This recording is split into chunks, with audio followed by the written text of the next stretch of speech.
Halo Bapak Ibu, halo Bu Clarissa, Bu Bella. Ya Pak, Ya, dan kembali tiba-tiba end meeting sendiri dia. Ya. Nah, tapi sekarang kalau sekarang kan masih tidak ini ya, tidak Sepima, sudah langsung ini ya. Mudah-mudahan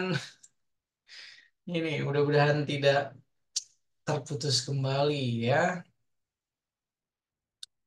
Aduh, kenapa ya? Bu Bella sudah saya jadikan co-host ya. Kemudian ya Bu Pak. Kurnia Ari. Oke. Ya, siapa lagi? Pak Prio Bu juga Sep, ya? ya Pak Prio, Bu Septika, Prio, Septika, Pak Rizal. Pak Rijal juga ya? Pak Rijal hari ini ya?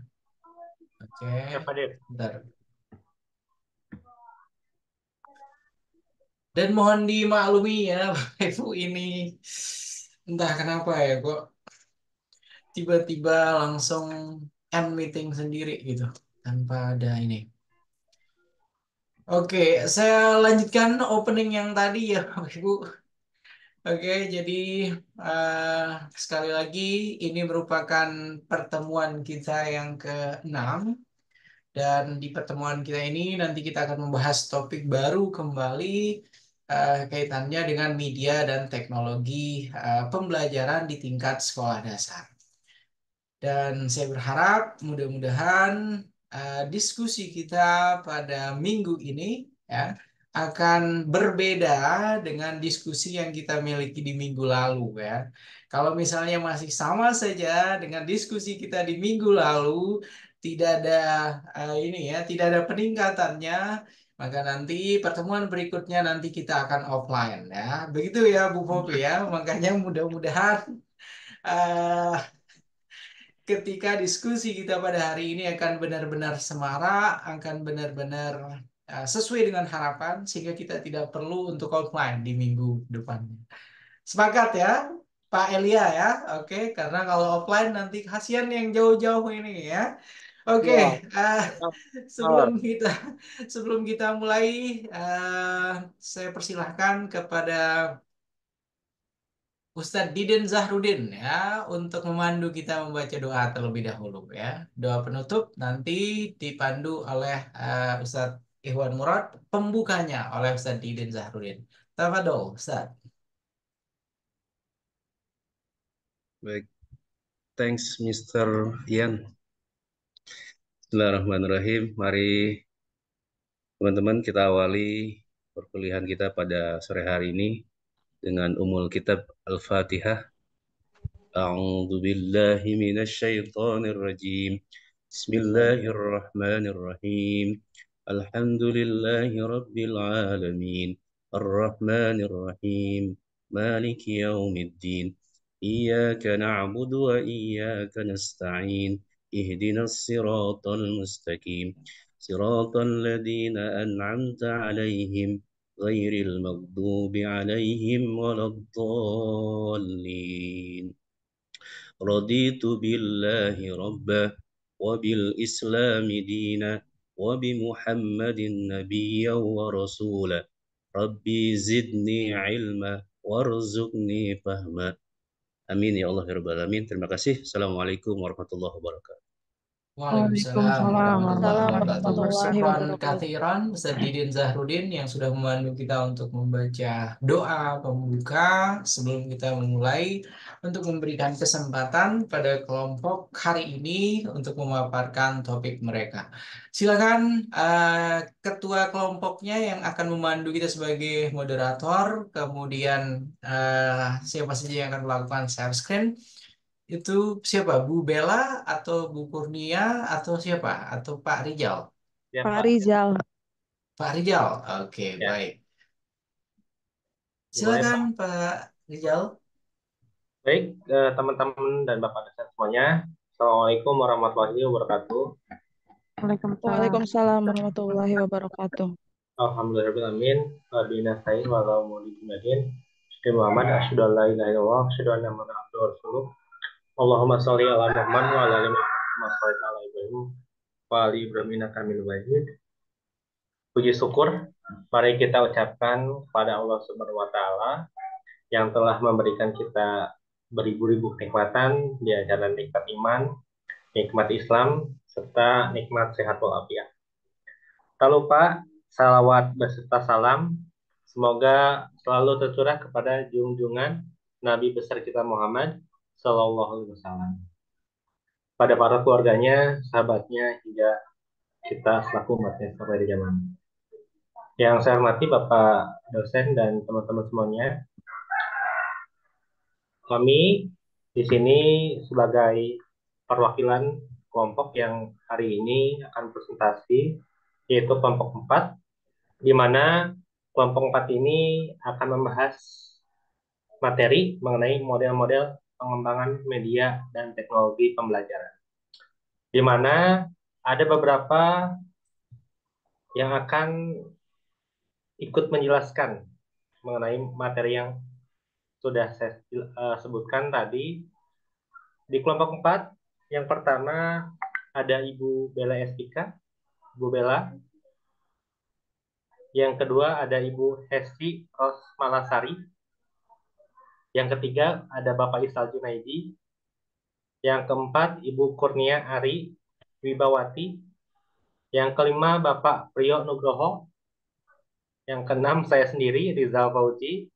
Yang ketujuh Ibu Septika Dwi Putri. Permohonan maaf Bapak dosen dan teman-teman semuanya, hari ini yang 7 orang ini kurang satu, Bapak Isal Junaidi, karena ada kegiatan yang tidak bisa ditinggalkan. Maka dari itu, mudah-mudahan dengan 6 orang ini bisa mencakup semuanya. Baik, teman-teman semuanya, untuk presentasi kelompok 4 hari ini, marilah kita sama-sama membuka dengan membaca Al-Fatihah Basmalah. Bismillahirrahmanirrahim. Bismillahirrahmanirrahim. Nah, selanjutnya, sebelum ke pemaparan materi, ada ice breaking terlebih dahulu yang mungkin insya Allah akan dipandu oleh Ibu Bella Estika. Mangga, Bu Bella. Baik, terima kasih Pak Rizal. Bismillahirrahmanirrahim. Assalamualaikum warahmatullahi wabarakatuh. Waalaikumsalam. Waalaikumsalam warahmatullahi wabarakatuh. Selamat sore teman-teman. Di sini saya akan memandu untuk ice breaking. Ini supaya suasana sore kita tetap hangat ya, biar Pak Ikhwan gak ngantuk ini. Sepertinya sudah mulai merem-merem nih Pak Ikhwan nih. Baik Pak Rizal, silahkan ditampilkan. Oke. Bapak Ibu nanti boleh suaranya diaktifkan supaya nanti ramai saja ya. Ya.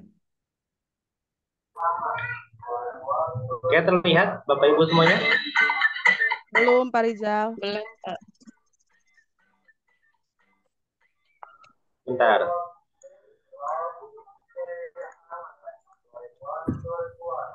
Baru Bu Bella yang terlihat, Pak Rijal. Ya, siap. Mohon ditunggu ya. Mohon ditunggu. Ini tidak ada unsur kesengajaan ya Bapak Ibu ya. Bisa kita mulai ya? Silakan. Oke. Enggak. Nah, Bapak Ibu, yang pertama di sini ada games pertanyaan. Nanti yang jawabannya benar semua, insya Allah nanti ada hadiah dari Pak dosen ya. Dia diambil di kampus ini. Siap. Pak Rizal suaranya nggak muncul. Muncul nggak suaranya? Udah. Udah. Udah. Nah, pertanyaan pertama. Ini waktunya adalah 10 detik.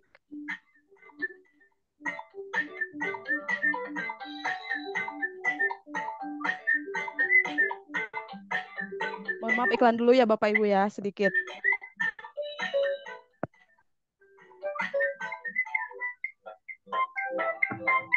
Pertanyaan pertama, supir apa yang duduknya di belakang?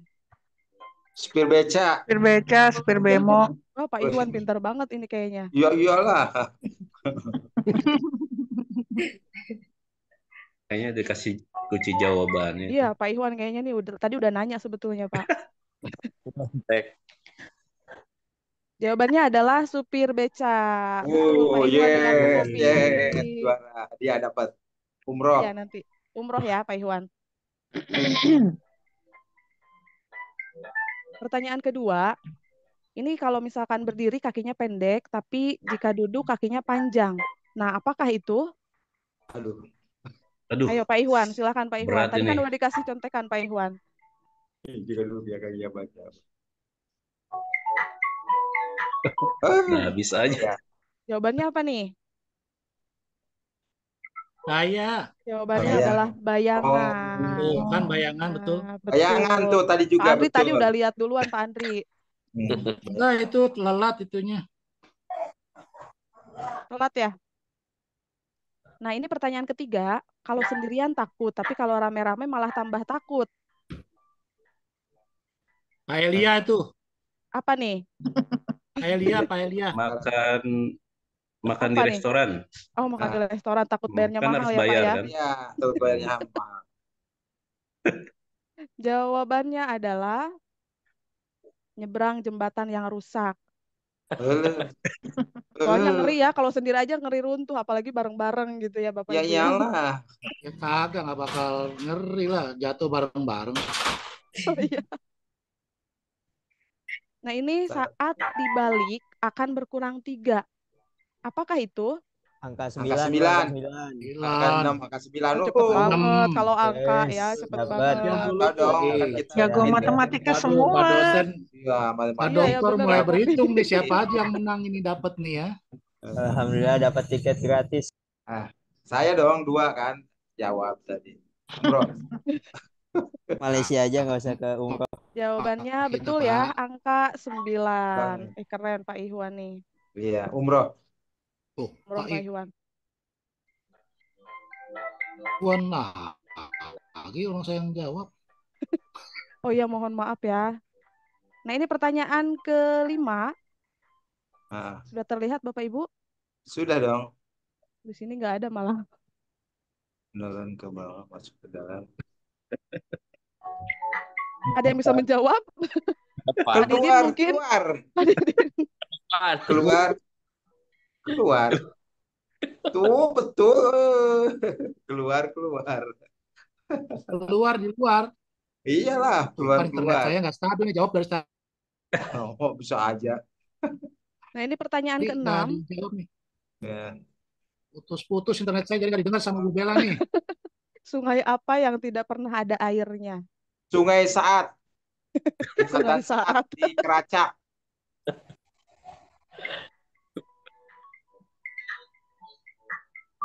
Jawabannya adalah sungai yang ada di peta, Pak Ikhwan. Tuh, Kalau kan di nggak peta kan nggak kejawab. ada airnya. Oh, gitu. Kan saya Yuh. kedengeran ya Kan jawaban ada saya itu Bu Bella ya. fakta.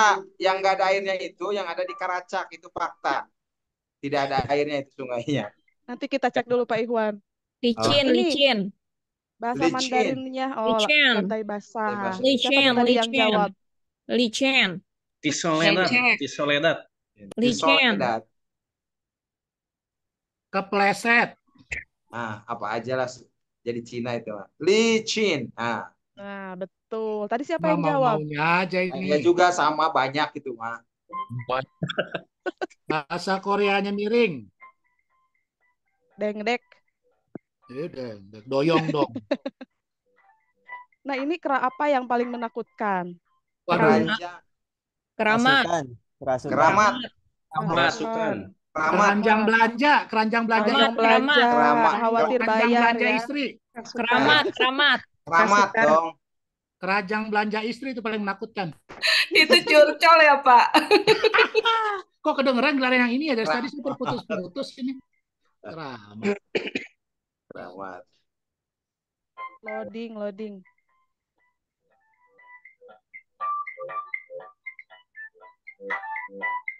Dari satu. Ini agak Oh, sensitif, agak sensitif. Pak Iwan bahagia nih kalau denger ini nih. iya dong. Yongson itu, Yongson. Monogami. Suami, Lebih dari suami. satu Poligami. poligami dong. Jelas sama Ruba. Poligami dong. Poligami itu Pak Elia itu. Suami, Suami. Takut istri. Suami kalau satu, kalau istri baru. Oh.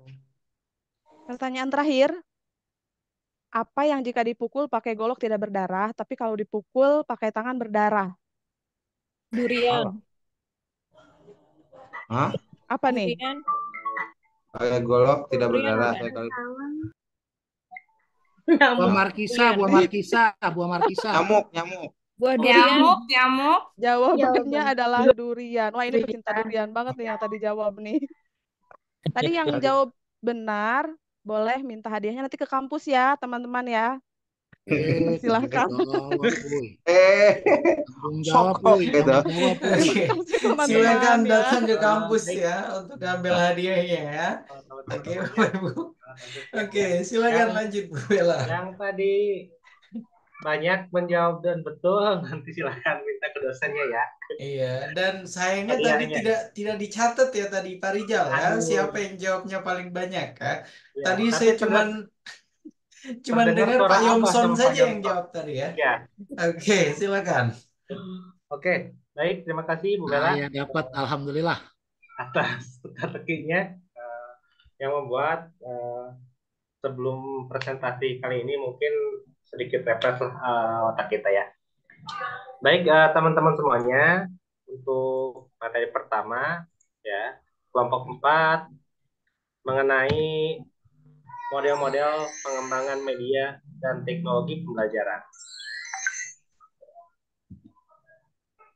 Nah, dari latar belakang materi model pengembangan media. Pak Rizal, maaf ditampilkan dulu Oh PowerPoint-nya. iya, belum ditampilkan ya? Mohon maaf. Belum. Bentar. Oke, makasih Bu Bella.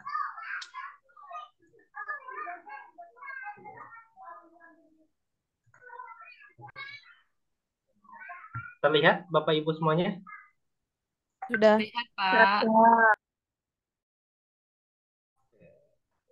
Oke.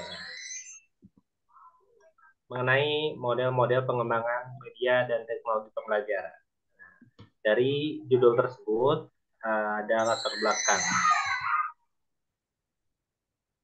Mohon maaf ini agak nge-lag ya laptop saya.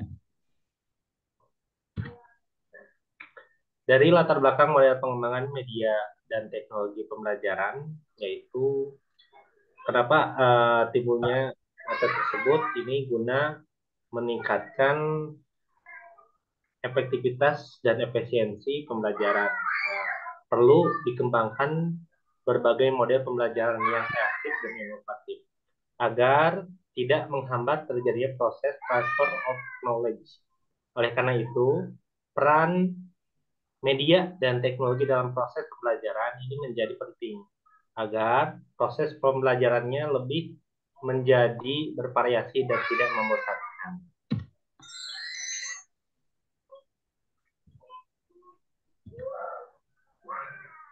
Dari rumusan masalah dan tujuan manfaat penulisan, ya, yang pertama Bapak Ibu, untuk rumusan masalah ini bagaimana atau apakah pengertian dari model-model pengembangan, terus apakah pengertian dari pengembangan media dan teknologi pembelajaran. Selanjutnya apa saja model-model perkembangan media dan teknologi pembelajaran. Yang terakhir bagaimana implementasi dari model pengembangan media terhadap kurikulum merdeka. Nah, adapun tujuannya ini pertama untuk mengerti pengertian dan model pengembangan ya. Selanjutnya untuk mengerti pengertian dari pengembangan media dan teknologi pembelajaran. Untuk mengetahui apa saja model-model pengembangan media dan teknologi pembelajaran. Yang terakhir, ini untuk mengetahui implementasi dari model pengembangan media terhadap kurikulum merdeka. Nah, manfaatnya yang pertama kita dapat memahami pengertian dari model dan pengembangan berikut pengembangan media dan teknologi pembelajaran. Selanjutnya memahami juga model-model pengembangan media dan teknologi pembelajaran. Yang terakhir ini memahami implementasi dari model pengembangan media terhadap kurikulum merdeka. Nah, Bapak Ibu semuanya, selanjutnya materi yang akan disampaikan oleh Bapak Priyo. Mangga Bapak Priyo. Terima kasih Pak Rizal. Akan saya lanjutkan pengertian model menurut para ahli. Yang pertama menurut Schnellbaker, yaitu yang yang diterbitkan pada tahun 1974 halaman 32, model adalah konkretisasi atau perwujudan teori yang dimaksudkan untuk menjadi analog atau wakil dari proses dan variabel yang terlibat dalam teori. Sedangkan yang kedua menurut Prawira Dilaga, yaitu yang diterbitkan pada tahun 2007 di halaman 33, model sebagai tampilan grafis, prosedur kerja yang teratur dan sistematis, serta mengandung pemikiran bersifat uraian atau penjelasan berikut saran. Untuk yang ketiga yaitu menurut pribadi pada yang diterbitkan pada 2011 di halaman 86 menyebutkan bahwa model adalah suatu yang menggambarkan pola pikir keseluruhan konsep yang saling berkaitan, konkretisasi teori dan analogi serta representasi dari variabel yang terdapat di dalam teori. Untuk selanjutnya, klasifikasi dari model itu tersebut yaitu ekstrak model, yang kedua simplified model, yang ketiga static model, yang keempat working model, yang kelima pathway model, terus yang keenam transparan model, dan yang ketujuh adalah cross section model. Untuk selanjutnya saya persilahkan Bu Septika untuk membacakan makalah. Silakan. Baik Bu Septika, silakan. Bu Septika. Oke, kan Bapak Ibu mungkin Bu Septika terpental, ya.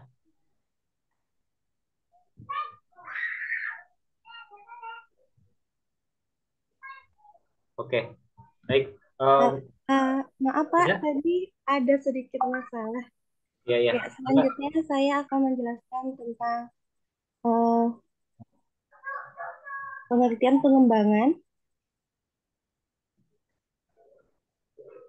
Ya, pengertian pengembangan. Nah, yang pertama itu sebelum kita menyebut pengembangan itu sendiri, nah pengembangan itu di pikiran kita itu ada tiga hal. Yang pertama, produk pengembangan walaupun yang dihasilkan itu merupakan penyempurnaan dari produk yang sudah ada. Nah, sebelumnya ataupun produk baru yang dihasilkan melalui pengembangan.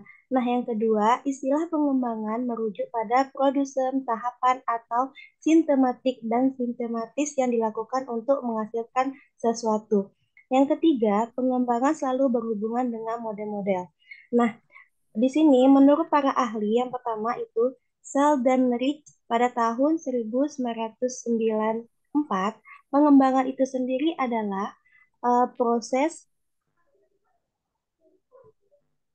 pengembangan itu sendiri adalah proses penjemahan spesifik desain ke dalam bentuk fisik. Nah, yang kedua yaitu uh, menurut Revon dalam Yaumi pada tahun 2014, pengembangan adalah produk aktual dari konten dan bahan belajar berdasarkan fase desain. Nah, yang ketiga, Gus Passon dan Beck pada tahun 2002 menyebutkan bahwa pengembangan itu pada aktivitas yang merujuk pada 5 kalimat, yaitu analisis desain, pengembangan, dan imitasi dan evaluasi. Selanjutnya,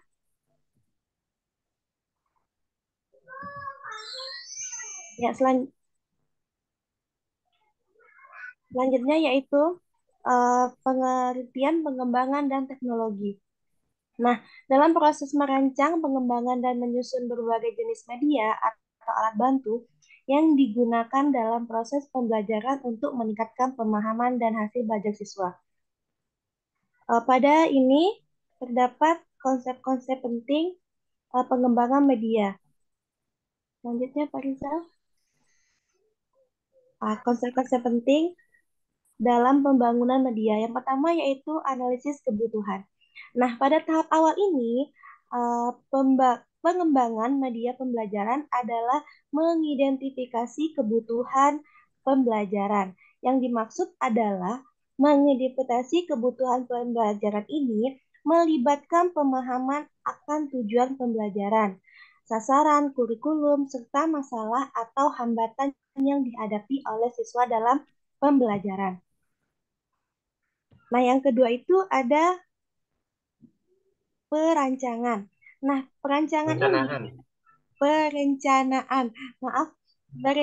ini pada tahapan ini perancang media pembelajaran merancang tujuan, konten, struktur, dan pendekatan pengajaran yang akan digunakan.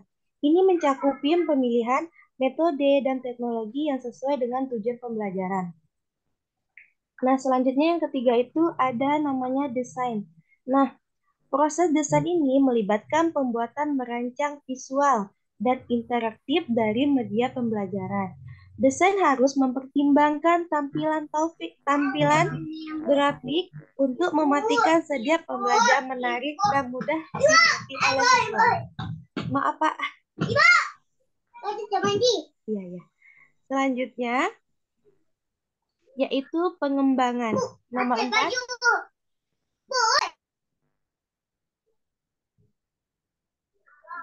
Mohon maaf ya Bapak Ibu. Maaf Bapak Ibu. Lanjut.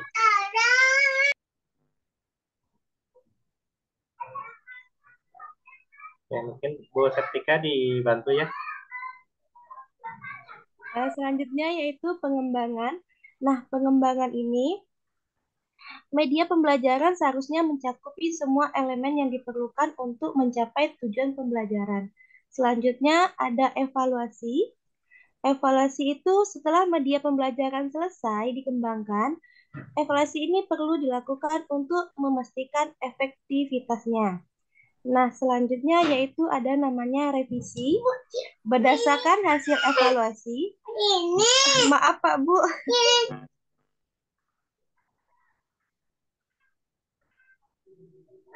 Iya. Bisa dilanjut Bu Septika? Oh iya, revisi. Oke, Bu Septika, kita bacakan ulang ya, Bu Septika, dibantu. Nah. Oh iya Pak, maaf Pak. Selanjutnya yaitu revisi. Nah, berdasarkan hasil evaluasi, media pembelajaran dapat direvisi dan diperbaiki. Nah, revisi ini dapat mencakup perubahan dalam konten, desain, atau interaksi. Tujuannya untuk meningkatkan efektif media pembelajaran. Nah, selanjutnya ada implementasi. Implementasi ini setelah media pembelajaran terbukti efektif, ia dapat digunakan dalam proses pengembangan. Ini melibatkan pelatihan guru atau instruktur tentang cara menggunakan media pembelajaran dengan efektif. Selanjutnya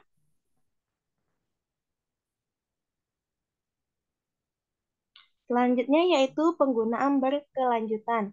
Media pembelajaran yang dikembangkan harus dapat digunakan secara berkelanjutan dalam proses pembelajaran. Hal ini dapat melibatkan pemeliharaan, pembaharuan, dan menyesuaikan media pembelajaran sesuai dengan perkembangan kurikulum dan teknologi. Nah, yang terakhir itu ada evaluasi berkala. Evaluasi ini sama dengan evaluasi terus-menerus. Menggunakan media pembelajaran perlu dievaluasi secara berkala untuk memastikan bahwa mereka masih relevan dan efektif dalam mencapai tujuan pembelajaran.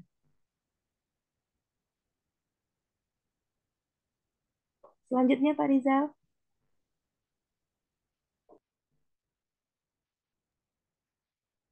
Rizal masih di-unmute. Oh iya, maaf. Silakan Bu Bella. Baik, terima kasih. Saya akan melanjutkan presentasi pada kesempatan kali ini. Di sini ada model-model pengembangan media dan teknologi pembelajaran. Nah, adapun model-model pengembangan media dan teknologi pembelajaran itu dibagi menjadi 4 model, dan tentunya model pengembangan ini memiliki model yang pengembangan yang berbeda, arahnya berbeda-beda teman-teman. Jadi tidak semuanya sama. Nah, yang pertama di sini ada model Azure, yang kedua ada model Pi, yang ketiga ada model Roblier, yang keempat ada model Hanapin dan Fek. Di sini mungkin akan saya jelaskan secara sepintas saja terkait dengan keempat model ini, karena nanti insya Allah akan dibahas tuntas oleh teman-teman yang lainnya. Yang pertama terkait dengan model Azure itu memang sangat cocok untuk mengembangkan media dan teknologi pembelajaran. Nanti di sana ada bahan ajar, serta strategi dan metode pembelajaran yang bisa digunakan oleh Bapak Ibu guru semua. Yang kedua adalah model Pi. Model Pi ini sangat cocok untuk digunakan ketika kita ingin mengembangkan media dan teknologi pembelajaran dan melalui bahan ajar juga. Yang ketiga itu ada model TIP atau di sini dikatakan model Roblier ya. Jadi model Roblier ini dikatakan juga sebagai model TIP. Model ini hanya cocok untuk mengintegrasikan teknologi ke dalam pembelajaran. Lalu yang keempat adalah model Hanafin dan Fek atau bisa juga disebut dengan model Kai. Model ini sangat cocok untuk mengembangkan media dan teknologi yang berbasis pada komputer. Berikutnya Pak Rizal.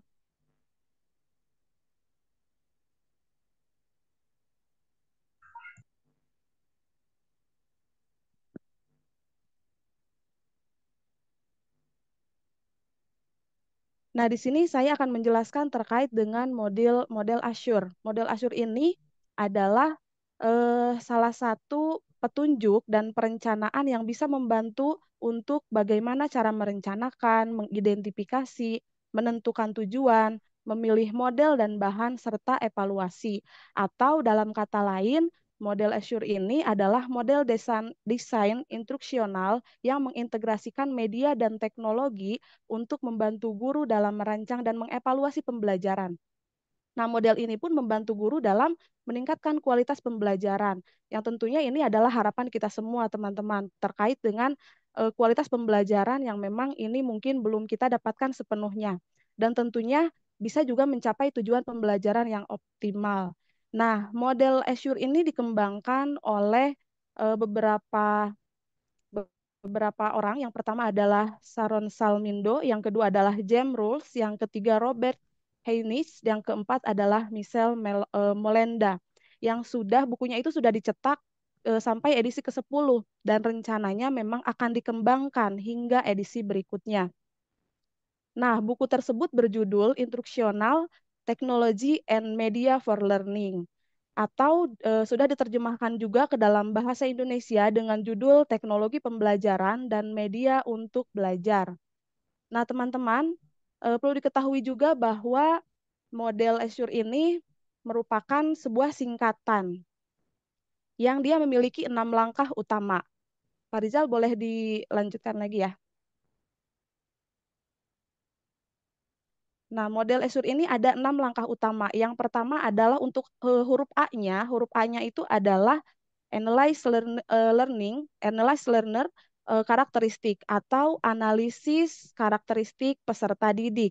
Di sini kita dituntut untuk memahami karakteristik peserta didik seperti gaya belajarnya, lalu minat belajar siswa dan kebutuhan peserta didik juga. Dan tujuan dalam menganalisis karakteristik peserta didik itu adalah untuk memastikan pembelajaran peserta didik sesuai dengan karakter masing-masing atau sesuai dengan karakter peserta didik sehingga nantinya dapat terlibat secara aktif dan mencapai tujuan pembelajaran. Huruf yang kedua itu di situ ada S yang dimana itu adalah State Standard and Objectives atau dalam artian menentukan standar dan tujuan pembelajaran. Nah, di sini kita sebagai guru nanti akan menentukan standar kurikulum dan tujuan pembelajaran yang jelas dan terukur sehingga nanti hasil belajar itu dapat dievaluasi dengan tepat. Yang ketiga adalah select strategies and resource atau memilih strategi dan sumber. Dalam memilih strategi pembelajaran dan sumber daya yang tepat itu kita bisa mencapai tujuan pembelajaran. Atau ketika kita memilih strategi yang tepat, maka itu akan lebih efektif dan efisien untuk membantu peserta didik mencapai tujuan pembelajaran. Nah, yang berikutnya adalah untuk huruf U-nya adalah utilize resource atau memanfaatkan sumber. Nah, sumber daya yang efektif ini bisa nanti dipilih secara efektif dan efisien untuk pembelajaran, sehingga nantinya mendukung pembelajaran untuk meningkatkan pemahaman peserta didik. Yang berikutnya adalah untuk require learner participation atau melibatkan peserta didik, melibatkan partisipasi peserta didik, sehingga nantinya akan meningkatkan partisipasi dan motivasi peserta didik sehingga nanti lebih aktif di dalam pembelajaran. Nah, yang terakhir adalah evaluate and revise atau evaluasi dan revisi. Sehingga nanti kita sebagai guru itu tentunya harus mengevaluasi dan merevisi hasil yang tentunya akan kita dapatkan nantinya. Tujuannya untuk apa sih? Sebetulnya ini untuk memperbaiki dan meningkatkan kualitas pembelajaran berdasarkan evaluasi untuk mencapai pembelajaran yang optimal. Nah, teman-teman perlu disampaikan juga bahwa model pembelajaran Azure ini sebetulnya cocok untuk semua mata pelajaran, baik itu mata pelajaran sains, bahasa, sosial, maupun seni. Hal ini karena model ini dia berfokus pada desain pembelajaran yang efektif dan efisien. Jadi dia tidak terkait pada pembelajaran tertentu saja.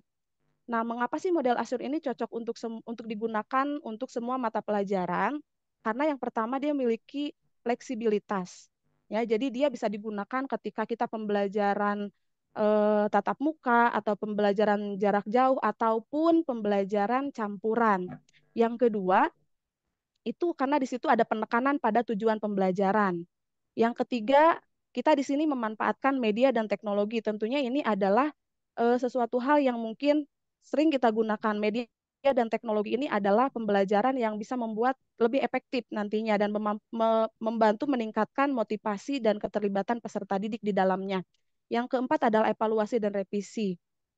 Nah, model ini tentunya memungkinkan guru untuk menilai efektivitas pembelajaran dan melakukan perbaikan jika diperlukan. Nah, yang terakhir perlu saya sampaikan juga teman-teman terkait dengan contoh bagaimana sih model Azure ini digunakan dalam mata pelajaran. Misalkan saya berikan satu contoh saja karena mungkin waktu takutnya keburu habis ya. Nah, yang pertama saya ambil mata pelajaran matematika misalnya. Model Azure ini dapat digunakan untuk merancang pembelajaran yang membantu peserta didik memahami konsep matematika yang lebih kompleks. Misalkan dalam persamaan linier, dalam geometri, atau dalam kalkulus ya. Kita bisa menggunakan media-media yang interaktif seperti video animasi, simulasi, atau dalam bentuk permainan yang tentunya ini membantu peserta didik memahami konsep-konsep. Nah, mungkin hanya itu yang dapat saya sampaikan. Selanjutnya dikembalikan kepada Pak Rizal. Terima kasih Bu Bella. Selanjutnya Bu Ari. Terima kasih Pak Rizal dan Pak dosen atas kesempatannya. Baik, saya akan lanjutkan ke model PI. Model PI ini merupakan suatu pengembangan model pembelajaran yang tadinya berfokus atau berpusat kepada guru menjadi berpusat kepada siswa. Model ini khususnya mengembangkan teknologi pembelajaran yang dapat digunakan oleh seorang pendidik dan peserta didik dalam melaksanakan kegiatan pembelajarannya.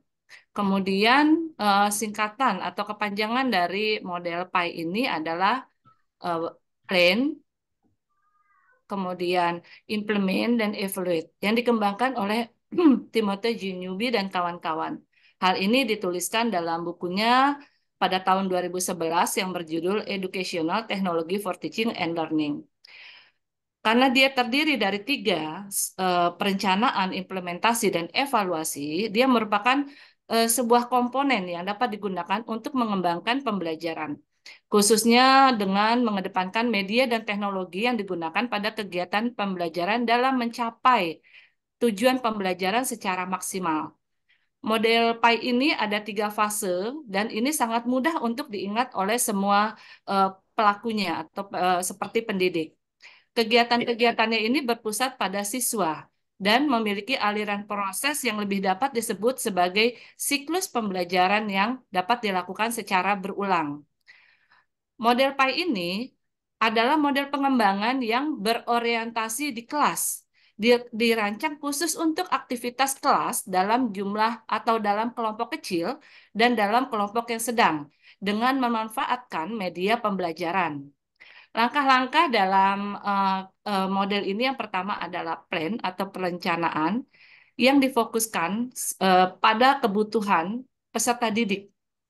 Bagaimana kegiatan pembelajaran itu dapat mencapai hasil yang efektif, media apa yang harus digunakan, teknik-teknik apa yang harus digunakan, teknologi apa yang harus digunakan, itu dikembangkan dalam kegiatan perencanaan ini. Dan hasil akhir dari perencanaan ini adalah rencana pelaksanaan pembelajaran atau RPP yang berisi semua yang akan dilakukan oleh guru pada kegiatan implementasi pembelajaran. Biasanya berisi dari informasi peserta didik. Guru harus tahu pengetahuan atau keterampilan awal apa yang dimiliki oleh peserta didik sehingga nantinya tidak terlalu jauh kesenjangannya dengan kegiatan pembelajaran yang sudah dilakukan. Biasanya ini dilakukan dengan melakukan asesmen awal diagnostik. Kemudian berisi juga konten dan pengaturan. Nah, di sini biasanya berisi jenis media, bahan, strategi pembelajaran. Kemudian teknologi. Teknologi apa nih yang bisa membantu meningkatkan pembelajaran yang dapat berjalan secara efektif? Dan kira-kira motivasi-motivasi apa yang dapat membuat siswa semangat? Kemudian, yang kedua adalah implementasi atau pelaksanaan. Kegiatan ini difokuskan bagaimana meletakkan perencanaan dalam tindakan berdasarkan kendala atau hambatan yang mungkin terjadi pada saat pelaksanaannya, baik itu dari bahan, media, aktivitas pembelajaran, gitu ya, metode-metodenya. Nah, itu diamati pada kegiatan implementasi. Kegiatan implementasi ini sendiri bagi peserta didik dia merupakan suatu pengalaman belajar karena dia berproses di dalamnya. Sedangkan bagi seorang pendidik ini merupakan suatu tantangan bagaimana ia mengelola, memonitori sebuah pembelajaran dan melaksanakan pembelajaran dan hendaknya menjangkau seluruh peserta didik, termasuk anak yang berkebutuhan khusus. Kemudian evaluasi. Evaluasi ini dilakukan untuk menilai efektivitas media, teknologi, strategi, dan bahan pembelajaran yang dilakukan. Dari hasil evaluasi ini, maka pendidik akan melakukan refleksi yang akan dilakukannya untuk merefleksi perencanaan dan implementasi pembelajaran pada masa yang akan datang agar mendapatkan hasil yang memuaskan. Karena pada metode atau model PAI ini dapat dilakukan secara berulang. Tentunya hal ini berkaitan dengan kinerja peserta didik dan bagaimana data dapat digunakan dan dapat meningkatkan kinerja guru dan siswa. Nah, tahapan-tahapan itu, plan tadi kita harus memperhatikan dari identifikasinya, menentukan tujuan, menggambarkan lingkungan belajar, karena apalagi sekarang kan kita harus lihat bahwa pembelajaran itu harus disesuaikan dengan lingkungan sekitar sekolah. Kemudian membuat rencana waktu kegiatannya, menentukan alat bantu atau media pembelajaran, kemudian bagaimana memperoleh bahan ajar, kemudian bagaimana mengembangkan kegiatan pembelajaran, misalnya dengan motivasi, orientasi, informasi, aplikasi, dan apa evaluasi yang akan dilakukannya. Kemudian pada kegiatan implementasi atau pelaksanaan, di sini guru harus menyiapkan bahan pembelajaran, kemudian menyiapkan lingkungan pembelajaran, serta menyiapkan siswa agar terkondisi, dan kemudian melakukan kegiatan pembelajaran. Penerapan desain pembelajaran ini dilakukan oleh guru dengan tetap memperhatikan metode, strategi, dan teknik-teknik pembelajaran, serta memanfaatkan media pembelajaran yang sudah direncanakannya pada kegiatan plan tadi. Kemudian untuk mengarahkan bahwa apakah ini sudah sesuai dengan tujuan pembelajaran yang sudah ditetapkan dalam capaian pembelajaran yang akan dilakukan pada hari itu. Kemudian evaluasi. Evaluasi ini dilakukan oleh guru dengan fokus pada kegiatan penilaian sebelum, saat melakukan, dan setelah melakukan pembelajaran. Evaluasi ini untuk mengukur sejauh mana perubahan itu terjadi pada peserta didik, pengetahuan, dan keterampilan yang dapat ditingkatkannya. Nah, evaluasi ini tidak hanya untuk peserta didik dan guru, namun juga untuk evaluasi program. Apakah program yang dilaksanakan itu efisien? Atau mungkin banyak terkendala, ya seperti itu bisa dilihat dari evaluasi. Kemudian model PAI ini memiliki beberapa kelebihan. Yang pertama, dia memiliki struktur yang jelas karena dia jelas alurnya, ada perencanaan, ada pelaksanaan, kemudian ada evaluasi. Kemudian dia fokus pada hasil. Dia terus melakukan pengulangan hingga mendapatkan hasil yang terbaik. Kemudian memungkinkan perbaikan karena dia dapat diulang sehingga kesalahan-kesalahan atau kekurangan-kekurangan yang dilakukan dapat dilakukan perbaikan-perbaikan. Kemudian menghindari kegagalan. Nah, kayak sesudah kita tahu nih, oh ternyata ini hasilnya rendah, maka harus diulang nih sehingga mendapatkan hasil yang memuaskan. Nah, itu untuk menghindari kegagalan. Kemudian dapat diadaptasi. Nah, karena dia sederhana dalam melakukannya, maka dapat diadaptasi oleh apa namanya sekolah lain atau organisasi lain atau produk-produk lain. Namun, model PAI ini memiliki kekurangan. Yang pertama, dia itu terlalu linier karena dia itu bersifat apa tiga itu saja gitu ya, plan, kemudian apa namanya pelaksanaan, kemudian evaluasi, dia mengurangi fleksibilitas ya. Kemudian dia mungkin tidak mempertimbangkan perubahan yang terjadi selama proses pengembangannya. Kemudian model PAI ini terlalu fokus pada output sehingga mungkin dia kurang memperhatikan pentingnya pengalaman belajar yang terjadi selama proses pengembangan yang dilakukan oleh guru. Kemudian karena prosesnya berulang, mungkin gurunya nggak puas mau diulang-ulang lagi gitu ya. Maka dia membutuhkan waktu dan sumber daya yang cukup besar gitu ya. Karena pengulangan itu pastinya harus ada hal-hal yang dipertimbangkan. Nah, contoh pembelajaran yang dilakukan pada kegiatan model ini adalah cooperative learning. Cooperative learning ini di mana anak melakukan tatap muka secara berkelompok, kemudian dalam kelompok itu anak dapat berkomunikasi, bekerja sama, berinteraksi, sehingga kegiatan ini sangat bagus, sehingga melatih jiwa sosial anak dan kepekaan pada lingkungan. Langkah-langkahnya pada contoh pembelajaran kooperatif learning ini yang pertama, plan atau rencana ini, guru meminta anak membuat kelompok. Jadi anak membuat kelompok, kemudian guru menentukan penilaian, dan kemudian memberikan tugas kegiatan pada hari itu yang disesuaikan dengan mata pelajarannya. Kemudian pelaksanaannya saat anak bekerja, guru sebagai fasilitator, dia mengobservasi dan menilai kegiatan yang dilakukan oleh anak dengan cara mencatatnya pada notes-notes kecil. Misalnya guru berkeliling, kemudian mencatat siapa yang aktif gitu ya. Kemudian siapa yang dapat bekerja sama gitu. Jadi guru hanya sebagai fasilitator.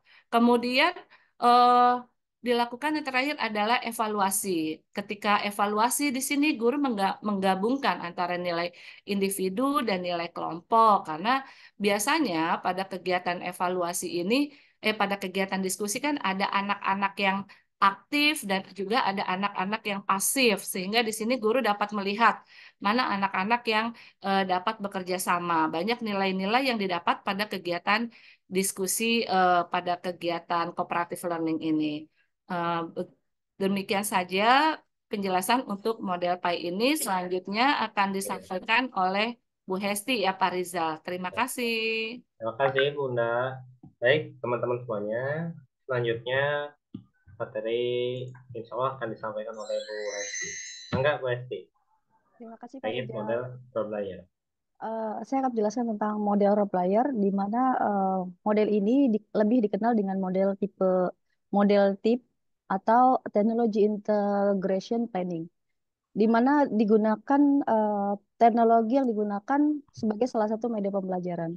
Model tip ini dikembangkan oleh M.D. Roblayer pada tahun 2003, kemudian diperkenalkan secara resmi melalui bukunya yang berjudul Integrating Educational Technology into Teaching pada tahun 2004. Kemudian model tip ini merupakan cara sistematik untuk mengintegrasikan media dan teknologi ke dalam pembelajaran, di mana melalui 5 fase. Bisa dilihat pada gambar, yang pertama adalah fase menentukan keuntungan relatif, yakni penentuan keuntungan dalam penggunaan media dan teknologi dalam pembelajaran, di mana pada fase pertama ini penggunaan media dan teknologi ke dalam pembelajaran sangat penting dengan mengetahui berbagai aspek yang memungkinkan integrasi dilakukan, termasuk mengkaji beberapa aspek yang melatar belakanginya. Dalam hal ini yaitu pertama adalah kesesuaian, kesulitan, keterujian, dan keteramatan. Pada kajian kesesuaian, integrasi teknologi ke dalam pembelajaran memungkinkan seseorang pengembang mendapatkan informasi secara komprehensif tentang nilai-nilai budaya, kemudian keyakinan dan kepercayaan yang dianut termasuk pandangan orang, lembaga atau institusi tentang perlu atau tidaknya media dan teknologi itu dikembangkan, diintegrasikan atau digunakan dalam pembelajaran. Untuk tingkat kesulitan atau complexity, penggunaan media dan teknologi juga perlu dikaji secara mendalam. Di mana hal ini dalam pembelajaran yang menggunakan alat bantu teknologi harus betul-betul dapat menghasilkan pembelajaran yang efektif dan efisien. Selanjutnya, begitu juga dengan ketersediaan fasilitas mencakup keragaman peralatan yang berupa alat peraga, media teknologi, dan sumber belajar. Selanjutnya, untuk yang ketiga, untuk keuntungan relatif diperoleh dari keterujian, yang merujuk pada kemudahan untuk melakukan uji coba terlebih dahulu sebelum digunakan secara menyeluruh. Yang keempat, keteramatan, di mana bentuk pengamatan langsung untuk melihat bagaimana orang lain menggunakan suatu inovasi baru termasuk kesiapan berbagai komponen dalam organisasi untuk mendukung proses integrasi media dan teknologi dalam pembelajaran. Kemudian dari tahap yang kedua, pada fase kedua, yaitu menentukan tujuan, yakni proses penentuan kemampuan, keterampilan, dan pengetahuan yang akan dipelajari peserta didik, sekaligus penetapan instrumen penilaian dalam pembelajaran. Nah, pada tahap penentuan tujuan ini, pendidik menentukan pengetahuan dan keterampilan yang ingin dipelajari oleh peserta didik, sekaligus menetapkan keterampilan instrumen penilaian untuk mengukur dan menilai pelajaran yang telah diperoleh peserta didik dengan menggunakan media dan teknologi yang telah diintegrasikan ke dalam pembelajaran. Dalam hal ini mencakup instrumen penilaian seperti checklist kinerja, kemudian checklist kriteria, dan rubrik. Selanjutnya, dalam menentukan tujuan penilaian, yaitu kinerja diharapkan dari peserta didik untuk menunjukkan tentang apa yang perlu dipelajari, cara yang terbaik untuk mengukur dan menilai kemajuan belajar, kemudian instrumen yang diharapkan tersedia atau perlu dikembangkan lagi, dan yang terakhir metode alternatif lain untuk mengukur kesuksesan belajar peserta didik. Misalnya yaitu dengan observasi, kemudian instrumen untuk menilai sikap peserta didik. Kemudian fase yang ketiga adalah merancang strategi integrasi, yakni proses penentuan strategi mengajar dan kegiatan mengajar lainnya dalam rangka menyesuaikan kebutuhan peserta didik, di mana bentuk aktivitasnya harus sesuai dengan karakteristik peserta didik. Dalam strategi integrasi ini, pendidik harus mempertimbangkan yang pertama adalah karakteristik topik-topik bahan pembelajaran, yang kedua kebutuhan peserta didik, dan metode yang sesuai dengan lingkungan belajar. Selanjutnya pada fase keempat, yaitu menyediakan lingkungan belajar, di mana proses pengelolaan tempat belajar, fasilitas yang digunakan untuk penerapan teknologi pembelajaran. Penyediaan lingkungan belajar merujuk pada pengaturan dan pengelolaan tempat, sarana, dan prasarana yang memungkinkan diterapkan teknologi secara efektif dalam pembelajaran, di mana kemudahan penggunaan teknologi pembelajaran ditentukan oleh penyediaan perangkat lunak dan keras, serta dukungan teknis dari pengambil kebijakan. Selanjutnya, fase yang kelima adalah yang terakhir, mengevaluasi dan merevisi, yakni proses penilaian yang dilakukan terhadap penerapan media pembelajaran untuk mengetahui efektivitas media pembelajaran tersebut, di mana proses mengevaluasi dan merevisi integrasi teknologi dalam pembelajaran merupakan tahap akhir dari model ini. Jadi pengembang dapat mengkaji apa yang telah berjalan dengan baik dan yang harus diperbaiki. Untuk mengetahui jawabannya, selain melakukan observasi langsung dan mewawancarai peserta didik, serta berdasarkan catatan harian pendidik, pengembang juga dapat melibatkan observer dari luar untuk mengamati secara langsung tentang kegiatan pembelajaran yang mengintegrasikan teknologi. Baik, terima kasih Pak Rizal. Demikian penjelasan untuk model Rottweiler. Terima kasih. Terima kasih Bu Hesti. Selanjutnya itu model Hanafin and Peck ya.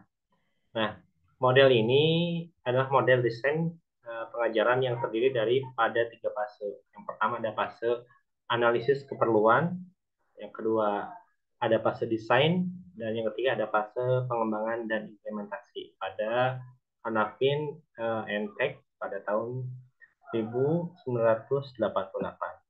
Nah, pertama fase Hanafi Tech ini fase kebutuhan, ya, atau fase keperluan. Nah, fase ini diperlukan untuk mengidentifikasi sebuah kebutuhan. Kebutuhan apa saja yang dalam pengembangan sesuatu media pembelajaran. Ya, termasuk di dalam ini adalah tujuan objektif media pembelajaran. Yang kedua ada fase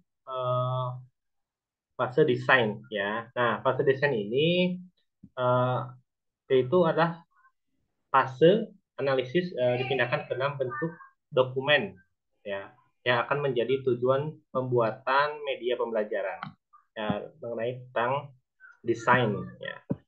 Yang ketiga fase pengembangan dan implementasi, ya. Nah, jadi aktivitas yang dilakukan di fase ini menghasilkan diagram alur, ya, pengujian serta penilaian yang formatif dan penilaian sumatif, ya. Nah, selanjutnya yaitu implementasi model pengembangan media dan teknologi pembelajaran dalam kurikulum. Nah, teknologi dalam pembelajaran beridentifikasi dilakukan dengan memanfaatkan teknologi yang dapat menjangkau distribusi kebijakan lebih luas dan optimalisasi implementasi kurikulum merdeka melalui proses pengembangan berdiferensiasi. Lalu, penggunaan media dan teknologi dalam membuat produk atau konten, ya, pembelajarannya dapat berupa menggunakan video pendidikan, pelajaran audio, ya, multimedia, interaktif, dan muncul virtual reality dan augmented reality. Nah, secara mandiri, guru dapat mengakses semua materi melalui platform, ya, Merdeka Belajar yang telah disiapkan oleh Kemdikbud dengan mengakses portal seperti Rumah Belajar dan di halaman bisa Bapak Ibu lihat, ya. Begitu juga dengan suplemen dan informasi mengenai kurikulum merdeka, ya. Guru dapat mengakses halaman-halaman yang memang menjadi rujukan untuk pengadministrasian pada kurikulum merdeka, ya. Karena sekarang sudah zaman canggih, sudah banyak di internet mengenai apa saja yang ada di kurikulum merdeka. Baik, Bapak Ibu, silakan saya kembalikan kepada Bu Ari untuk membacakan sebuah kesimpulan. Terima kasih Pak Rizal atas kesempatannya. Baik, kesimpulan dari kegiatan pembacaan makalah kali ini tentang model-model pengembangan media dan teknologi pembelajaran, yaitu bahwa satu, model adalah konkretisasi teori dalam bentuk tampilan grafis, panduan pola, atau prosedur kerja berdasarkan standar tertentu untuk mengarahkan suatu kegiatan dalam mencapai hasil yang maksimal. Pengembangan media dan teknologi pembelajaran adalah proses merancang, mengembangkan, dan menyusun berbagai jenis media atau alat bantu yang digunakan dalam proses pembelajaran untuk meningkatkan pemahaman dan hasil belajar siswa. Kemudian, model pengembangan media pembelajaran adalah proses desain konseptual dalam usaha meningkatkan fungsi dari model yang telah ada sebelumnya melalui komponen pembelajaran yang dianggap dapat meningkatkan kualitas pencapaian tujuan pembelajaran melalui media yang digunakan dan disesuaikan dengan perkembangan dan perubahan lingkungan belajar di peserta didik. Model-model pengembangan media dan teknologi pembelajaran terdiri atas 1. Model Azure, 2. Model Pi, 3. Model Roblayer, dan 4. Model Hanafi dan Peck. Implementasi model pengembangan media dan teknologi pembelajaran dalam kurikulum merdeka, misalnya dalam proses pembelajaran berdiferensiasi yang menggunakan media dan teknologi dalam membuat produk atau konten pembelajaran dengan mengakses link yang sudah disiapkan oleh Kemendikbud berupa platform Merdeka Mengajar untuk guru maupun portal rumah belajar untuk peserta didik. Demikian persembahan dari kelompok kami, kurang lebihnya mohon maaf. Assalamualaikum warahmatullahi wabarakatuh. Waalaikumsalam warahmatullahi wabarakatuh. Terima kasih Bu Fika. Baik, Bapak Ibu yang saya hormati, untuk selanjutnya itu sesi pertanyaan. Jadi kami membatas 3 orang penanya, ya. Maka dari itu saya persilahkan untuk, ya, silahkan. Pertanyaan pertama akan disampaikan oleh Ibu Olivia. Mangga, Bu Olive. Ya, oke, baik. Terima kasih Pak Rizal atas kesempatan dan waktunya. Saya ingin bertanya kepada kelompok yang barusan memaparkan terkait model Azure, Pak Rizal. Kan di model Azure itu terdapat beberapa langkah dalam melakukannya ya. Salah satunya yang pertama yaitu ada analyze learner. Nah, kita bisa tahu bahwa di kelas itu tidak semua siswa memiliki karakteristik sama. Karena kan di dalam analyze learner tadi itu ada menganalisis karakteristik siswa ya, Pak Rizal ya, betul? Iya. Ya, nah itu karena model ini tuh model pengembangan ini cocok dan bisa digunakan pada saat tesis nanti untuk pengembangan media pembelajaran atau pengembangan yang lainnya sebagainya. Nah, kita tahu bahwa tidak semua siswa memiliki karakteristik yang sama.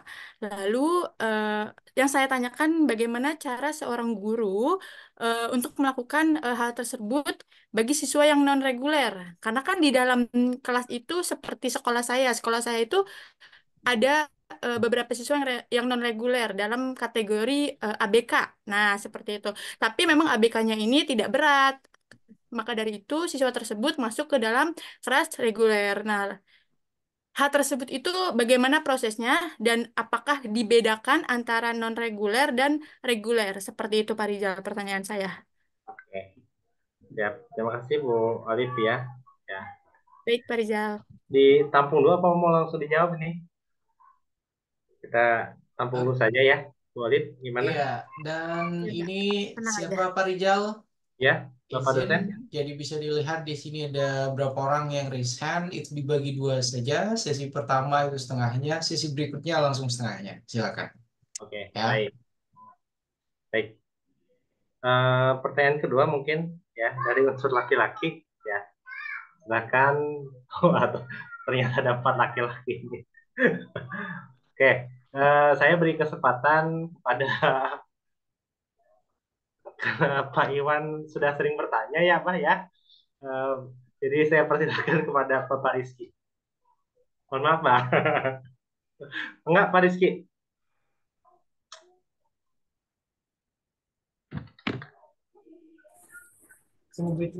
Ya, baik. Terima kasih atas kesempatan dan waktunya nih Pak. Mohon maaf, saya juga baru bersuara ini untuk mata kuliah ini sepertinya. Iya, sebentar. Pak Rizky, waktu Indonesia Tengah posisi di mana Pak Rizky? Saya sekarang di Bau-Bau Pak, di Buton, Sulawesi Tenggara. Oh, di Buton. Oke, baik. Karena di Buton, karena di Bobo, karena di Sulawesi, jadi harus sering ini ya, harus sering bersuara. Karena saya sampai nggak tahu kalau ada mahasiswa gitu tuh dari WITA, Pak Rizky Mula Muhammad. Ya, silakan, lanjut. Ya. Siapa, makasih Pak.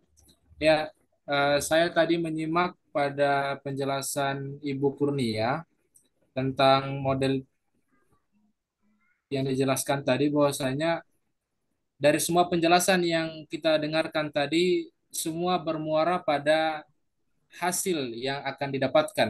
Semua bertujuan bagaimana output anak didik itu bisa cerdas, bisa pintar. Tetapi saya tidak menemukan sama sekali ya dalam pengembangan media ini bagaimana kemudian media ini dituntut tidak hanya untuk mendapatkan hasil secara output intelektual, tetapi bagaimana pengembangan media ini dapat menstimulus. Ya. Karena hari ini yang menjadi problem siswa-siswi itu bukan hanya persoalan intelektual mungkin yang saya pahami, tetapi bagaimana adab dan perilaku.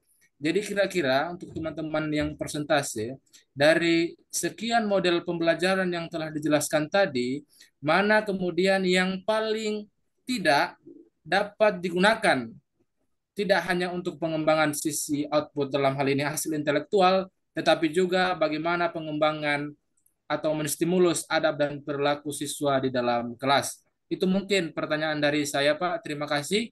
Oke, terima kasih. Jadi Pak Rizky semuanya bertanya mengenai model mana ya yang paling sering digunakan dalam kasus atau permasalahan yang tadi Pak Rizky telah disebutkan ya. Oke, baik. Selanjutnya silakan. Sepertinya masih ada ya yang ketiga. Oke, bentar.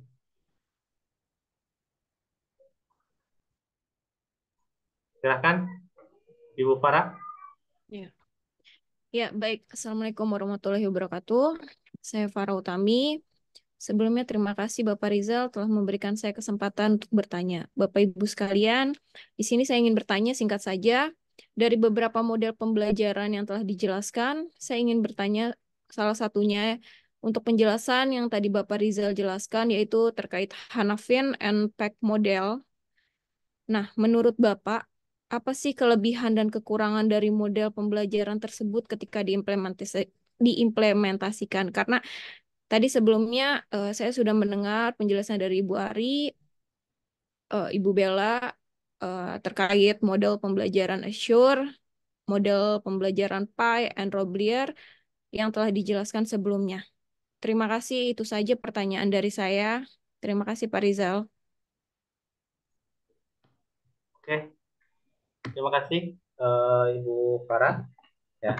Sebentar Baik. Pak Rizal, Bu Farah dari Indonesia ini juga, waktu Indonesia Tengah juga, ini baru pertama berbicara sepertinya. Ya, Ya, Bu Indonesia Farah, Barat, Pak. Waktu Indonesia bagian Barat. di mana? Di asalnya dari Tangsel, cuma lagi di Bandung. Oh iya, soalnya nggak pernah ke kampus, baru pertama kali saya dengar berbicara juga sepertinya. Iya kan? Ya Bu Bopi ya? Iya, betul, Pak. Oke, baik, lanjut, silakan. Ya. Oke, baik. Pertanyaan dari Ibu Popi, ya. Ibu Popi. Ibu Olivia. Mohon maaf ya. Pertanyaan pertama dari Ibu Olivia yang insya Allah mungkin akan dijawab oleh Ibu Bella. Baik, Pak Rizal. Ya, Terima silakan Ibu kasih. Bella. Saya akan mencoba menjawab pertanyaan dari Bu Olivia terkait dengan peserta didik yang non-reguler gitu ya, yang berada di sekolah reguler juga. Nah, di sana untuk analisis peserta didiknya seperti apa dengan menggunakan model Azure. Apakah ada perbedaan atau tidak seperti itu? Nah, sebetulnya dalam analisis peserta didik ini tidak ada perbedaan, tidak membedakan antara peserta didik yang reguler atau non-reguler untuk menganalisis peserta didiknya. Jadi prosesnya tetap sama. Nah, berikut adalah perlu saya sampaikan juga terkait dengan analisis peserta didiknya untuk siswa yang non-reguler sama dengan siswa reguler. Yang pertama kita mengumpulkan informasi.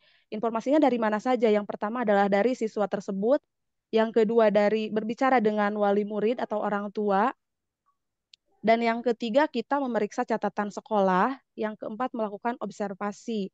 Nah, untuk pengumpulan informasi ini kita bisa melakukan percakapan dengan siswa non-reguler. Misalkan kita ingin mengetahui dari siswanya, latar belakang pendidikannya seperti apa, pengalaman belajar sebelumnya, lalu gaya belajar mereka itu seperti apa sih sebetulnya, minat dan kebutuhannya seperti apa, dan tingkat pemahaman mereka terhadap pembelajaran itu seperti apa juga.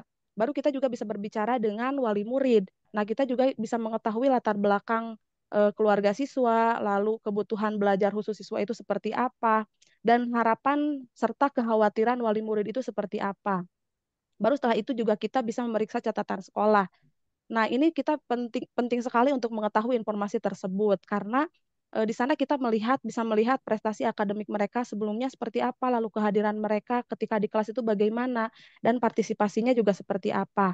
Lalu kita melakukan observasi, amati siswa itu ketika di kelas, bagaimana mereka berinteraksi dengan guru, dengan teman sekelasnya, bagaimana mereka terlibat terhadap pembelajarannya, lalu bagaimana dia mengetahui atau memahami materi pembelajaran. Nah, langkah kedua adalah kita bisa mengidentifikasi kebutuhan belajarnya setelah kita tadi mengetahui atau mengumpulkan informasi. Kita mengidentifikasi kebutuhan belajar, kita bandingkan pengetahuan dan keterampilan siswa ini dengan standar pembelajaran. Nah, lalu kita identifikasi kesenjangan keterampilan dan pengetahuannya yang mungkin saja dimiliki oleh peserta didik. Yang ketiga adalah mempertimbangkan faktor-faktor yang dapat mempengaruhi pembelajaran. Nah, lalu berikutnya kita bisa mengadaptasi pembelajaran. Kita sesuaikan materi pembelajaran dengan kegiatan belajarnya, lalu kita berikan dukungan tambahan pada siswa yang membutuhkan, lalu kita gunakan strategi pembelajaran yang beragam untuk mengakomodasi gaya belajar yang berbeda-beda. Lalu kita juga langkah terakhir adalah kita memantau, tentunya harus dipantau terus ini kemajuan peserta didik tersebut. Kita pantau secara berkala, lalu berikan umpan balik yang konstruktif kepada siswa tersebut, lalu buat penyesuaian pada pembelajaran jika ini diperlukan. Jadi tentunya penting untuk diingat bahwa analisis peserta didik ini adalah proses yang berkelanjutan. Seperti itu mungkin Bu Fia. Baik, Bu Fia.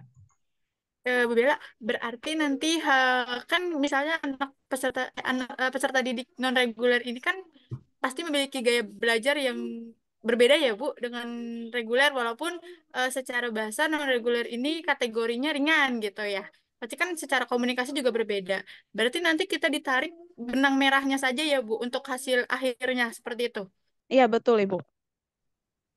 Ya baik, terima kasih Bu Bella dan teman-teman. Terima kasih sedikit Bu. mungkin Pak Rizal. Ya. Iya Pak Ada Rizal. jawaban dari Bu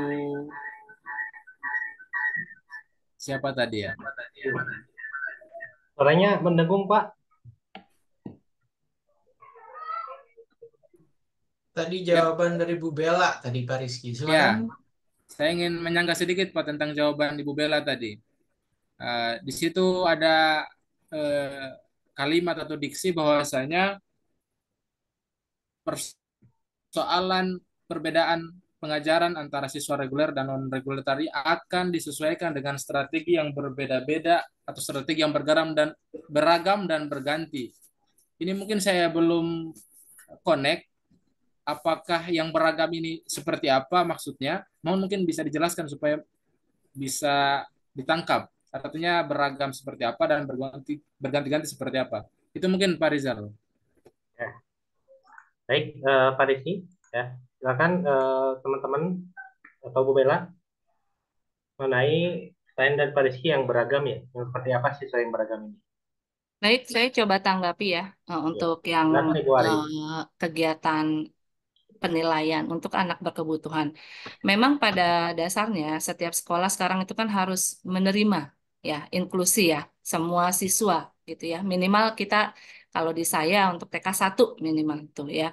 Jadi kalau misalnya kita melakukan evaluasi pada anak-anak yang spesial tersebut dengan waktu yang sama, itu pasti kita harus punya rencana sendiri Pak Rizky. Jadi ketika saya punya anak berkebutuhan khusus, maaf, lambat berpikir gitu ya, atau ada yang ADHD parah, itu kita nggak mungkin menjadikan itu satu kelas gitu ya. Maksudnya dalam arti pada saat asesmen gitu ya. Ada momen-momen tertentu kita melakukan waktu tersendiri untuk melakukan evaluasi siswa tersebut. Ya, jadi kita fokus pada hari itu, misalnya kita melakukan asesmen pada satu siswa tersebut. Kenapa? Karena tentunya ketika dia disamakan dengan teman-temannya, dia sendiri sudah mengalami masalah. Jadi dia harus fokus dulu nih, kita temenin dulu nih. Biasanya kalau itu kita pinggirkan dulu atau kita pojokin di satu kelas gitu. Jadi ada guru sendiri yang untuk melakukan penilaian. Jadi guru sudah bekerja sama dengan guru lainnya. Bu, saya hari ini melakukan asesmen ke si ini nih. Jadi tolong ya Bu dibantu seperti itu Pak. Nah, jika anak itu kita berikan pertanyaan-pertanyaan, tentunya dia harus kita lihat kemampuannya tuh seperti apa. Tidak mungkin ya kalau misalnya dia parah tuh kita samakan gitu. Jadi kita sesuaikan. Tapi kita lihat dulu waktu pada saat dia masuk itu kita lihat perkembangannya bagaimana gitu ya. Pasti tingkatannya mungkin lebih mudah daripada anak yang biasanya. Nah, itu biasanya kami pun seperti itu nanti ada kerjasama Pak Rizky, misalnya dengan psikolog atau dokter yang biasa bermitra dengan kami. Nah, itu kita pantau perkembangannya. Jadi tersendiri ibaratnya seperti itu, tapi kami tidak membeda-bedakan pada saat kegiatan pembelajaran. Namun pada saat melakukan asesmen itu perlu dilakukan pendampingan secara khusus. Dan kebetulan juga saya punya teman di SD, kebetulan ada anaknya yang maaf dengan gangguan bicara gitu ya. Tentunya ketika ada menyampaikan puisi kan tidak akan bisa sama ya dengan anak-anak umumnya gitu. Jadi mungkin ada cara tersendiri, teknik tersendiri ketika kita melihat jiwa seninya dia di mana nih, cara menyampaikan puisinya seperti apa nih. Nah, itulah hebatnya guru-guru harus bisa mengidentifikasi. Nah, jadi seperti ini anaknya kemampuannya seperti apa kita lihat. Tentunya juga mungkin berlaku bagi siswa-siswa spesial lainnya. Demikian Pak Rizky, mudah-mudahan dapat menjawab. Terima kasih. Ya, Oke, terima kasih terima banyak Bu kasih. Kurnia Ya, jawabannya. oke, sudah cukup Pak Rizky, Bu Olive? Ya, cukup Pak, makasih. Cukup ya. Pak Rizky ada berikutnya ya, pertanyaan dari Alhamdulillah, Pak Rizky. Ustaz. Ya, mungkin akan dijawab juga oleh Ibu Hari. Ya, Pak Bu Hesi, silakan. Pertanyaan Baik. dari Ibu Pak Pak Rizky ya Rizky. tadi terkait pain itu ya mungkin Pak Rizky karena waktu terbatas gitu ya saya tidak bisa menjelaskan secara rinci untuk pemisahannya kognitif, afektif atau psikomotorik gitu ya. Nah kalau untuk sikap itu kan biasanya di afektif ya. Tentunya sekarang dengan pembelajaran yang terintegrasi kita bisa melakukan itu seperti satu paket gitu.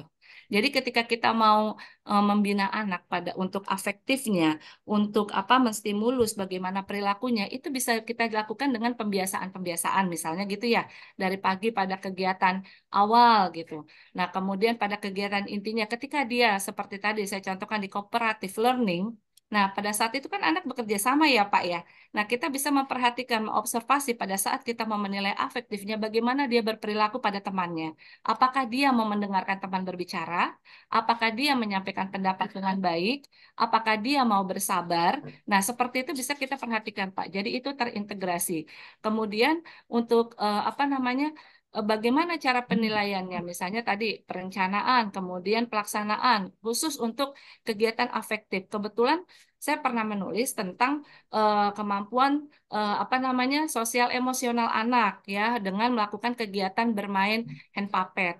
Nah, di situ saya melakukan dua kali pengulangan pada PTK itu. Jadi pada saat itu kita perhatikan, pada saat perencanaan saya memakai misalnya 10 boneka saja. Pada saat pelaksanaan ternyata hasilnya apa seperti apa bisa kita ukur. Kemudian ada anak yang tidak mau bergerak gitu. Kemudian pada saat hasil ada kemajuan nih, anak yang tadinya pemalu ada yang mau maju gitu, Pak. Kemudian ketika saya lihat persentasenya, oh masih kurang. Saya tambahkan lagi hand puppetnya jadi apa? Kita diskusi sama teman-teman, sama anak-anak mau apa nih selain hand puppet?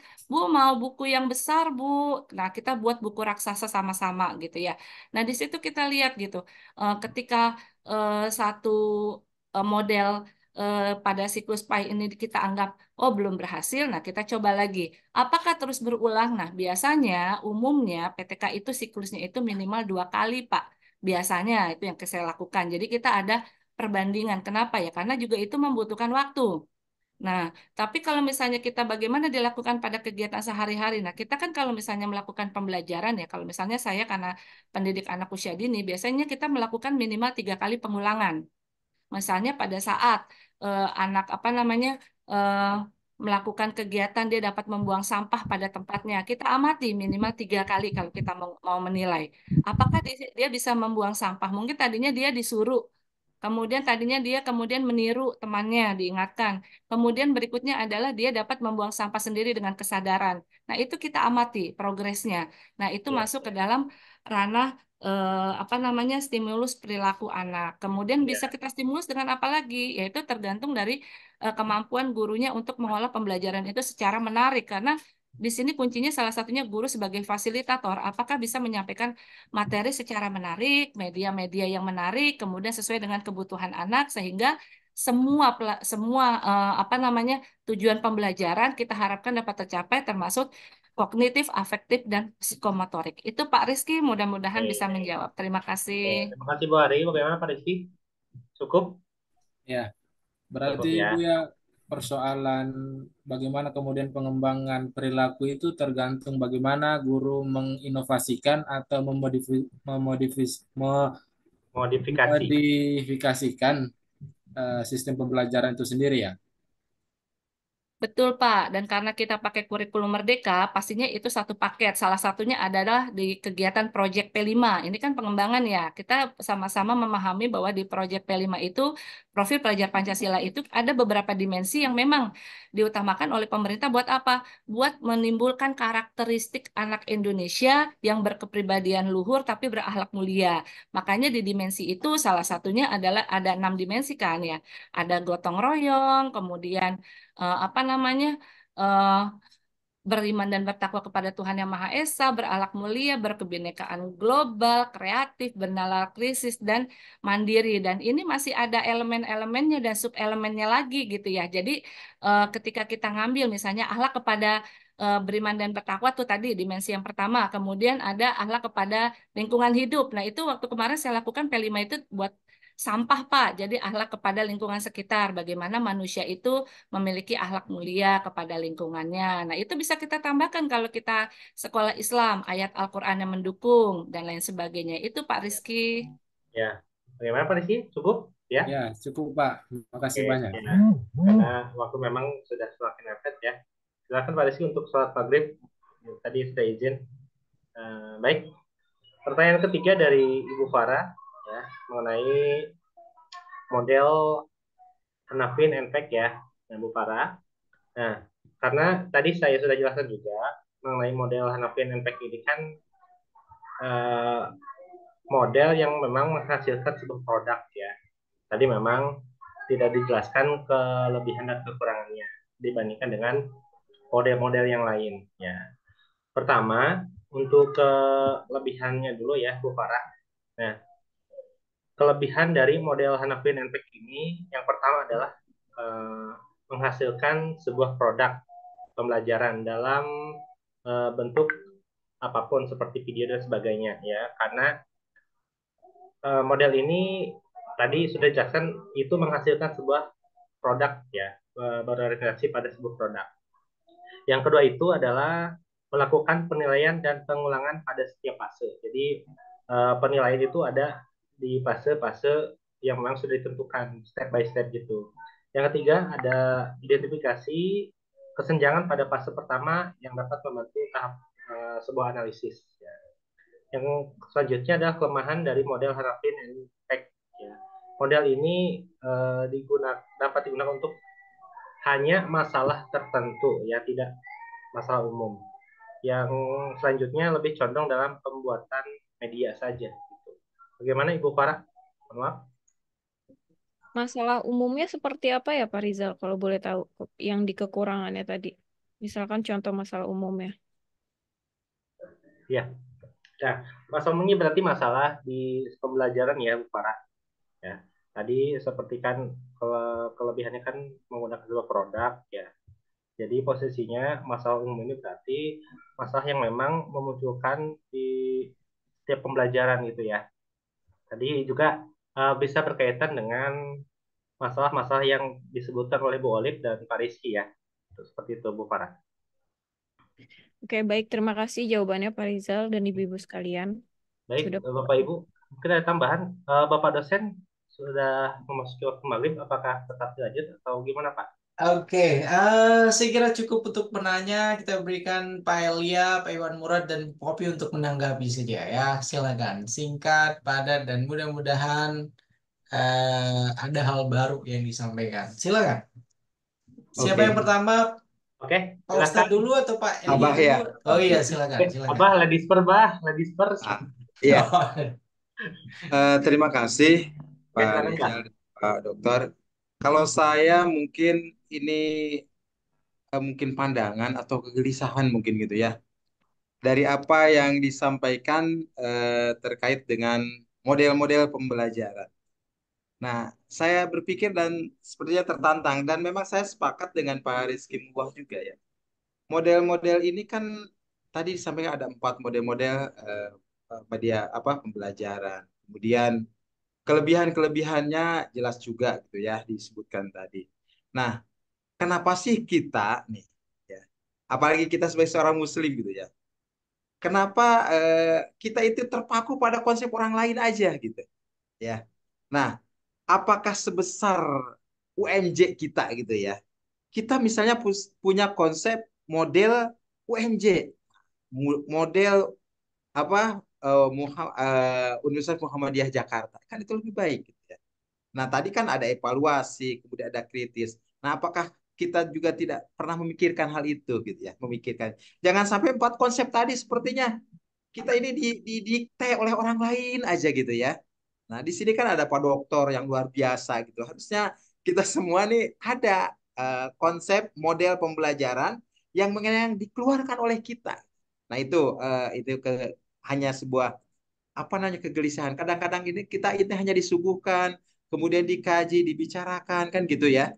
Nah, saya menginginkan memang model UMJ, jangan model yang 4. Nah, apakah di kelompok ini juga pernah terpikirkan model-model yang terbaru gitu kan? Dari hasil kajian-kajian dan kritis kita gitu, terhadap model itu gitu. Tadi Pak Rizky jelas ya. Saya juga sepakat Pak Rizky. Jadi model-model itu bagaimana bisa memunculkan apa yang dipikirkan oleh Pak Rizky. Mungkin itu sih pandangan dari saya. Mudah-mudahan nanti ada model UMJ yang diprakarasai oleh Fakultas Ilmu Pendidikan. Demikian sih kalau pandangan dari saya. Terima Assalamualaikum. kasih ya Pak ya. Terima kasih ya Pak. Baik, luar biasa. Terima kasih. Menarik. Berikutnya silakan. Pak Elia atau Bu Popi? Bu Saya Popi Pak, mana?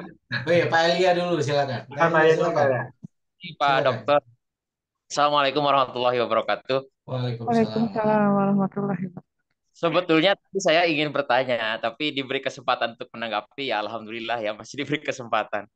Dalam teorinya Muhammad Zain dan Uzair Usman itu dikatakan bahwa media itu ada 4 ya. Pertama visual, audio visual dan kinestetik.